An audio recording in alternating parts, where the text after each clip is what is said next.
So Clara, thanks for being here. Really appreciate your time. So you've been nominated or elected as the People's Party of Canada candidate for the Lethbridge riding.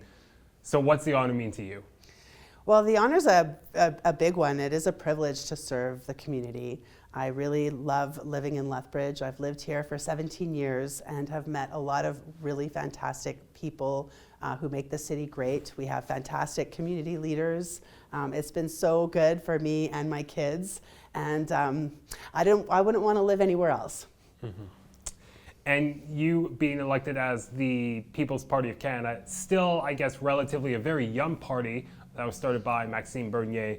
So what is it about his ideas that resonate with you the most? Yeah, that's a really great question, and I'm glad that's where we're starting. What resonated with me with the People's Party of Canada is the concept and the idea of individual freedom and personal responsibility. I am a person who believes in accountability, and that's something that's lacking in our government today. I believe that individual freedom gives us the choices to make our own decisions, what's best for us, our families, and our children and our businesses, and the government's extended far too much overreach into all areas of our life that have impacted our ability to make choices. And with that freedom comes responsibility, and that's back to that accountability piece. You have to be accountable to the choices you make. So these are two principles that I use raising my kids, and they've worked really well, and I think that they would work really well for governing the nation. Mm-hmm. And as we take a look at the other candidates in the Lethbridge riding, we have some notable names that people are very familiar with. Chris Spearman has announced he's running with the Liberals. Rachel Thomas, as of recording, is expected to announce her campaign of re-electing in the Conservative riding. Both of them have a history in Lethbridge, but now is the first time you're being introduced into this position. So I'm going to take this up. I'm going to give you this opportunity to. I'm going to give you this opportunity right now to tell me about who you are and what your experience, what experience that you are bringing that you can take to Ottawa. Perfect. Really great question. I have a tremendous amount of respect for both Rachel Thomas and Chris Spearman. Chris Spearman, when he was the mayor of Lethbridge, we did collaborate together when I sat on the Heart of Our City board, and him and the entire city council were so supportive of our ideas to revitalize downtown. It was a real blessing to work with Chris Spearman in that capacity. And Rachel Thomas is a fantastic MP. She represents the voice of agriculture, and I think she does that really well. So how am I different? What makes me qualified to even run for an MP? I would say that it's really giving awareness to the PPC principles to allow the people of Lethbridge to go and look and investigate for yourselves what the party is about. The reason why I ran is because I have experience working with businesses as a business broker. I've helped transition dozens of businesses over to new ownership, and I've seen firsthand how overtaxation and government overreach through regulations and policies has directly impacted businesses and the choices that they can make. Not only the choices that they can make, but it's also impacted their bottom line. Everyone is struggling to make at 1 point extra margin because it's hard for them to meet payroll, it's hard for them to meet rent, and it's just wrong how the federal government treats small business. By telling small business, that it's survival of the fittest, but yet they promote this local economy, but it's all just empty words with no back action. And then they turn around and offer corporate bailouts. They offer different types of subsidies for large corporations. And so I just had enough. Like, it's not fair to give socialism to the rich and then expect small businesses to fend for themselves and tell them that it's the survival of the fittest. It's wrong. I believe that businesses should be free to make better choices, to innovate, and to make better choices how they're going to spend their money. And money the thing that's really great about money is like when you have it, you have more choice. And the government has taken all of our money, whether that's me as an individual or me as a business owner or me as a leader of a large corporation. The government has its tentacles down everybody's throats and in everybody's wallets. And it's just time to say enough is enough. Let's take on and work with a federal party, the PPC party, who actually puts Canadians first. So what was the decision that you made that you would enter politics? What do you bring to the table? Yeah, that's a big question. It was certainly not something that I had ever aspired to do. Going into politics, I always thought politics was a joke, I'll be honest. I didn't want to participate in politics. I was just like a lot of people feel like my voice doesn't matter. What's one vote going to do? What impact can I even really have? There's really just only a permanent government in Canada, like left, right, center, it doesn't even matter. It's just the same outcome every time, which I just didn't want anything to do with it. And I think a lot of people probably feel that way, and that it's an untruth. Your vote does matter. You do have a voice, and it's important to act out your right as a citizen to vote, because if everybody who didn't vote voted, we would have a very different political climate, a very different political distribution, if you will. So get out there and vote. But no, the real reason why is honestly, like I've spent years, praying. I pray. I'm an active Christian, and I pray every day, for like the drug epidemic, for God to come and help the drug epidemic so that people could get healthy again, to help the poor, to put food on people's tables, and so after doing that, like for asking God to come and fix all these problems, it's really just come to my full understanding that the way God works is that God works through us. And so it's up to me, if not me, who? It's up to me to go out into the ring and put myself out there so that God could do good things to fix a lot of the problems that we have in our world. And it's scary to be out there, but I'm just doing it because I feel compelled to do it, because praying about it and sitting and ignoring it isn't going to help solve anything. So, that's why I decided to run, was to take action and do something, and hope that by me taking action, it'll inspire others to take action, and that together and with God, we can do great things for our city and for our province and our nation. How important, in your perspective, is God important in federal politics? Well, that's a really great question. I mean, I think, Leon Fontaine said, in every area, go greater. You know.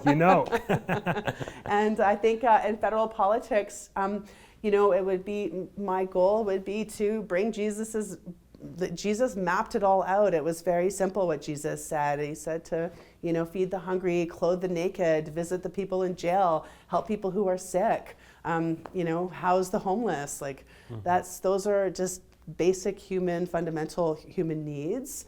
And I believe that in the federal government, we could help to get Canada out of poverty. Yeah. And as we sort of look in the current issues that Canadians are facing, I believe it was a Leger poll, but don't take that from me. It was a poll that issued the top issue or priorities that Canadians are feeling that we need to address right now. The current top issue that Canadians are stressed about is Donald Trump and the tariffs coming from America. Others say economy and affordability, others say housing. What is sort of your perspective on the top issue that Canadians are facing right now? In my perspective, and I'm speaking as a mother, a single mom who's just trying to pay her bills and support her kids, it is 100% cost of living. And that's from a personal experience. The cost of living is skyrocketing and continues to skyrocket. There's no slowing down for inflation. I don't understand how the Bank of Canada hasn't reduced inflation targets to 0% to actually help Canadians. That to me is my major concern. The media tells us that we should be concerned about tariffs. And only, no offense. And of course, tariffs have an impact, but I think there's something much more ominous at play affecting Canadians more so than tariffs, and that would be the carbon tax. By eliminating the carbon tax through the entire supply chain, so from seed all the way through to consumer, So that's helping farmers so that farmers have lower input costs. And then farmers can innovate and decide what's best for them to operate their farms by having more choices. And then right through to me as a consumer, having more choices to be able to decide what I'm going to do with my extra. You know, and if I have a little bit extra at the end of the month, wouldn't that be a nice change to be able to decide, hey, how am I going to put this money to work? You know, am I going to maybe decide to invest in solar panels to put on my house? Am I going to decide to maybe invest in an electric vehicle? Like, these are choices that I should have as a consumer. But you know, Canadians are falling deeper into poverty, and we have fewer choices when we live in poverty. Mm-hmm. So that's sort of my take on it, if that helps answer the question. Of course it does, yes. So as you are running as a member of parliament for the Lethbridge riding, obviously you are running for the issues of the people in Lethbridge and area. And so if elected, how will you address those issues, and how would you bring the priorities of Lethbridgians to Ottawa? Oh, great question. You know, and I think I'll take this opportunity to actually address the tariffs, if I might. With Lethbridge being right along the border, I know that one of our big trading partners is Montana, and we want to foster positive trade relations with our neighbors. Now, I know that the actions of Donald Trump, you know, have absolutely 100% are going to have an impact on Canadians, but my approach wouldn't be to retaliate against. You know, I think that Canada is known as being a peacemaker nation, and I think that it would be important to work with Trump to bring peace and prosperity to both nations, and to hit the tables to negotiate with being in a calm state of mind, calm, cool, and collected. I know as a business broker, the worst position that you can come to a negotiation is when you've been put off your balance and put on the defensive. That is the wrong position to enter any negotiation. You want to come from a place of calm, and maybe somewhere a little bit from a place of being more on the offense.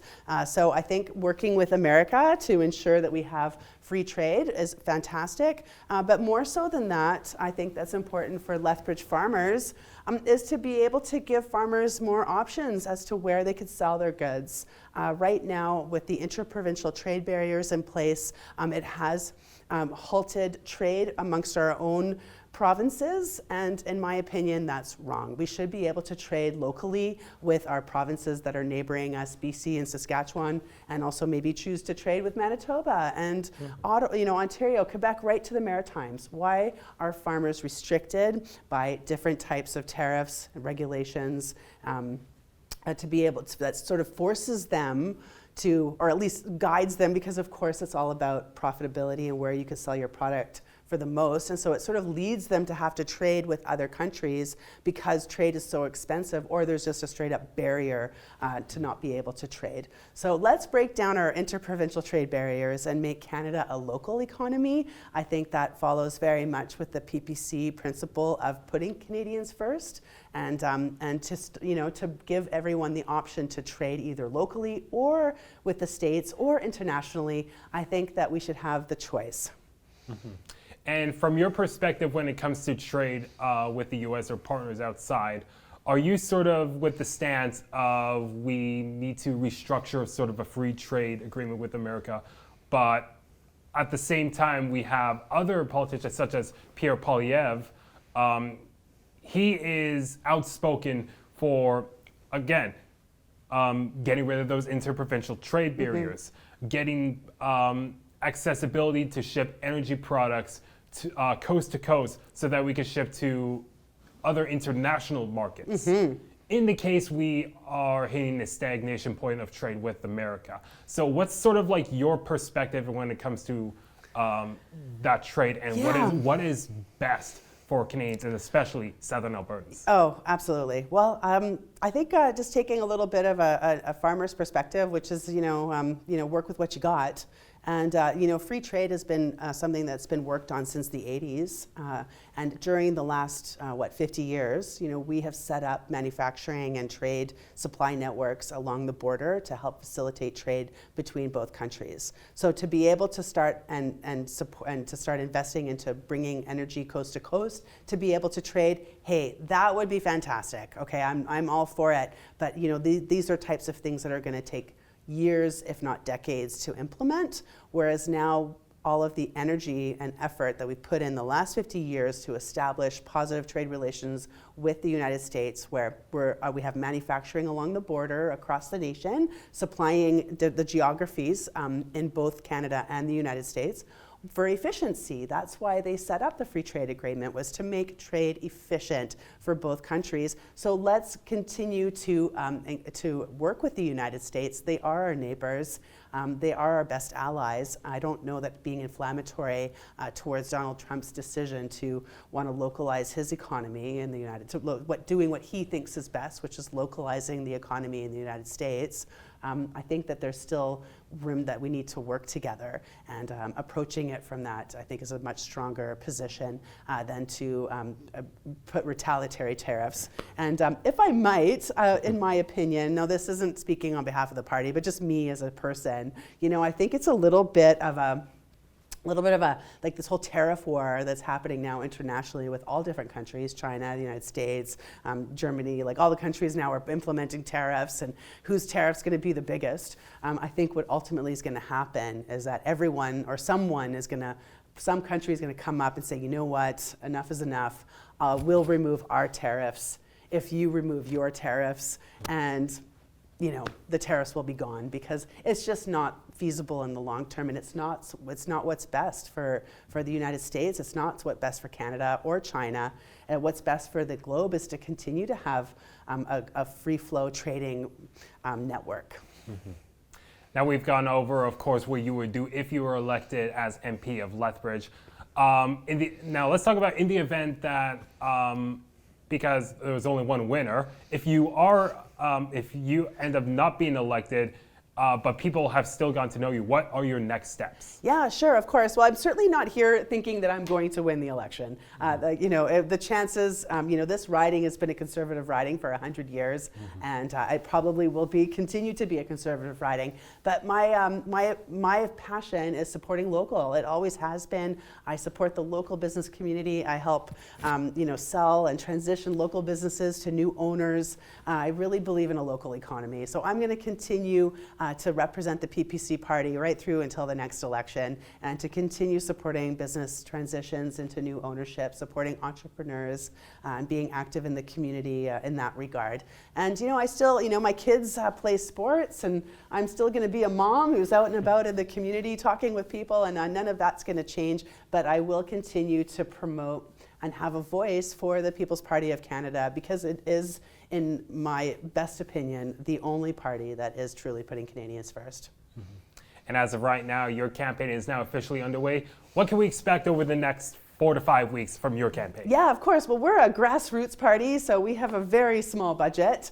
So my plan would be to be at the dog park. I'm also a dog mom, so we've got some dog park events coming up, and then to also host some meet and greets in the communities around Lethbridge, whether it's in Colehurst, Coaldale. So you'd have to check our Facebook page. We'll be promoting those events coming up here in the next few weeks. And of course, looking forward to participating in the All Candidates forums around town. And I'm going to take every opportunity where I'm invited to speak and participate in debate and public forums to be able to represent the policies of the PPC party to the citizens of Lethbridge, and hope that it's something that resonates with the citizens. Yeah. Clara Piedalue, PPC candidate for Lethbridge, riding for the upcoming federal election. Thank you so much for stopping by and taking the time to learn a little bit about yourself. That's wonderful. Thank you for having me. It's been a pleasure.